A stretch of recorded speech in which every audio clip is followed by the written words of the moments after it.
Devin led the way across the river and up the dirt path, concentrating on the route.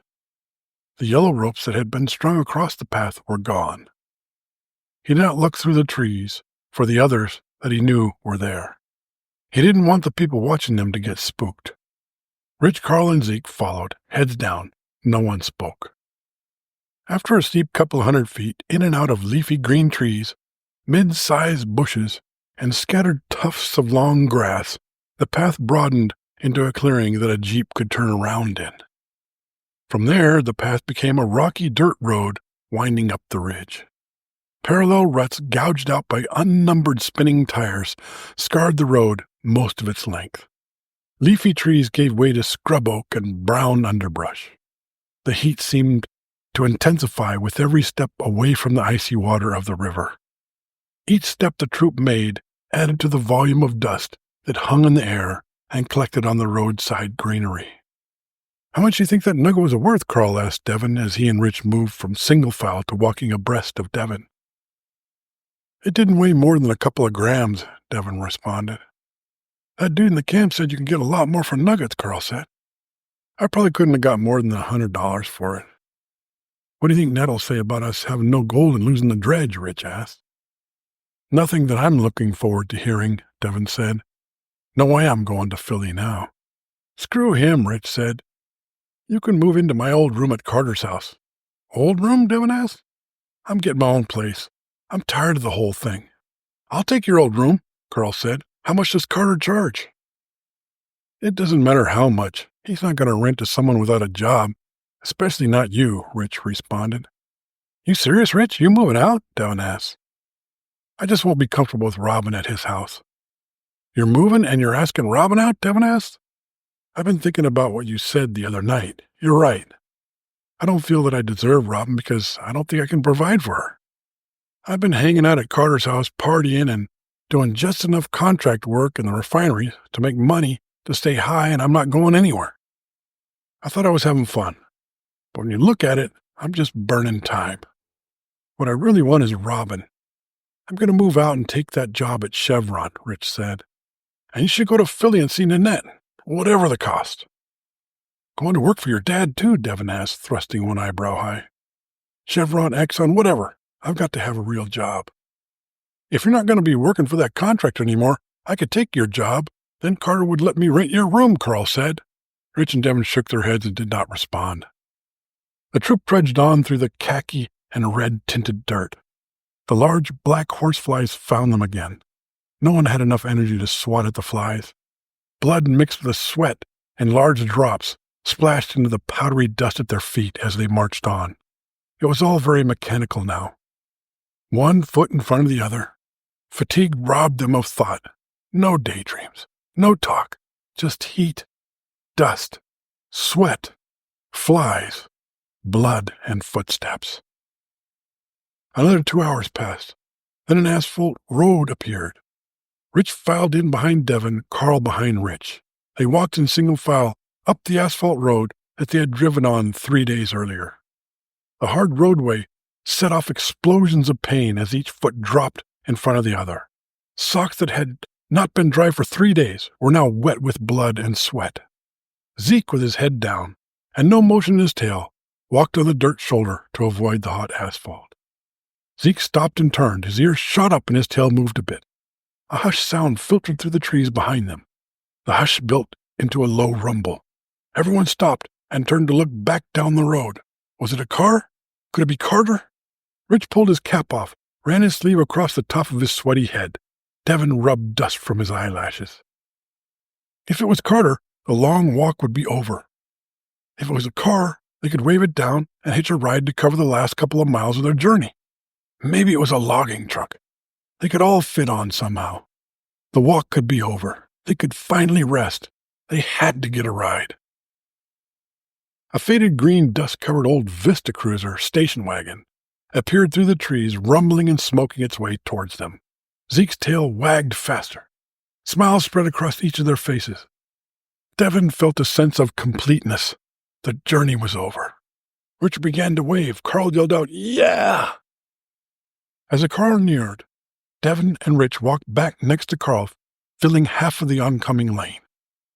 A heavy-set man wearing glasses was at the wheel. A woman with dark hair pinned back sat in the passenger seat.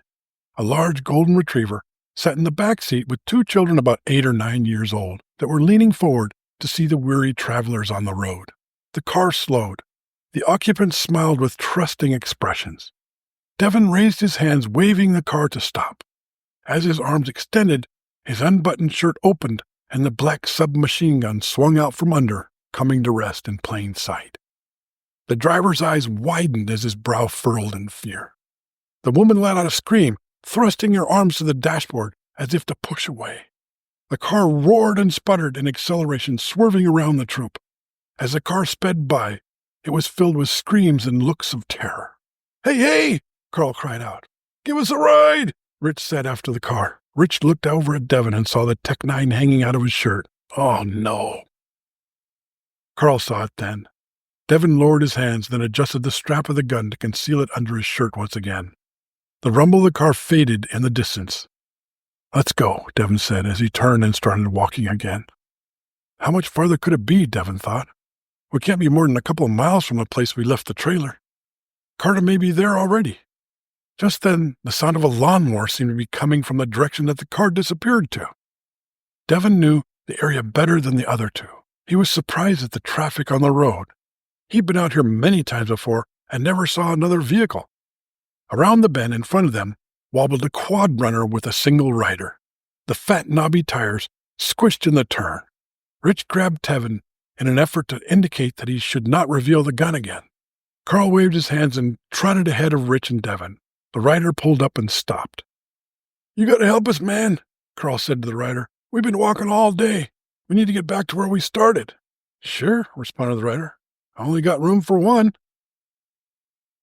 "Go ahead, Carl," Rich said. "If Carter's up there, have him come down and pick us up." "Hell yeah."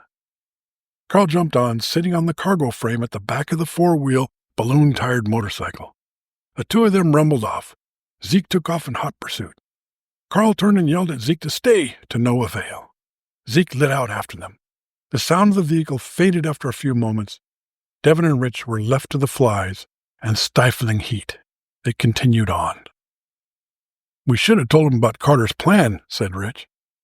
Devin said with disdain, "I talked all you guys into coming down here with me, and he tells me to leave someone down here? I can't trust somebody who would do that. I'm done with Carter. Besides, what made him think I would do that?" "He must have thought your nickname was literal." "I'm sure looking forward to seeing Carter's face when he comes across Carl," answered Rich. The temperature had been over 110 degrees for several hours, and the asphalt they walked on radiated waves of heat. There was no wind. A sweet, sticky smell of pine hung in the air. The only sound was the muted drumming of the soles of their shoes against the hot pavement. The cool, fresh water from the river had long since left their clothes, but their clothes were wet with salty sweat. From time to time, they replenished liquids by drinking from the canteens. It did not seem cool to them now, as the water must have been 100 degrees. Another hour passed, and the tall pine trees blocked the sun from pounding on the pavement. Devin removed his cap and wiped his forearm sleeve across his brow to slow the sweat from stinging his eyes. "How you doing, Rich?" "I'm okay. How much further do you think we have?" "I thought we'd be there by now. It can't be too much more."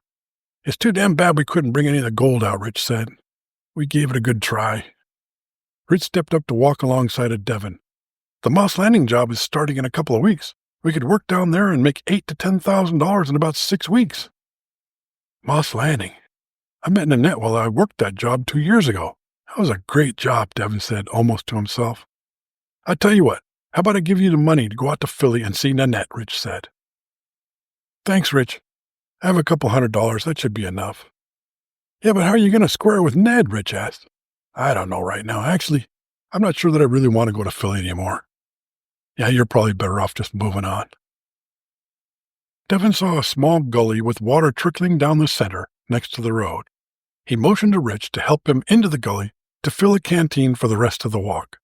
As Devin unscrewed the top of his canteen, he heard a sound coming down the road, towards them.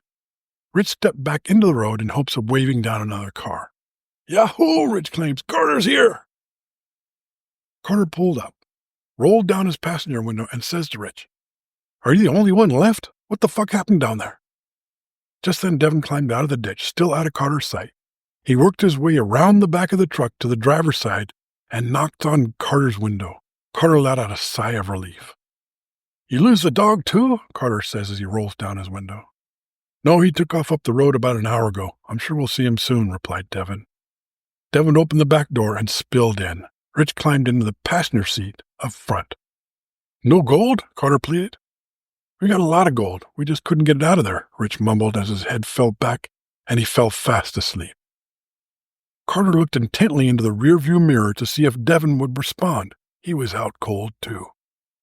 Carter made his way to the access road leading to the hydraulic mine. Without the trailer, he made easy work of negotiating the ravine full of old logs by himself. The truck teetered and tottered down the old dirt road, squeaking over bumps and rivulets along the way. "What the fuck?" Carter yelled as he saw Carl sitting under the trailer with Zeke. This woke both Devin and Rich just long enough to enjoy the drama, throwing a gleeful glance at each other. Carter reached over Rich to pull a thick envelope out of the glove box. He stuffed it into his vest while murmuring something under his breath with his teeth clenched. Devin and Rich's heads slumped, and they were both out again.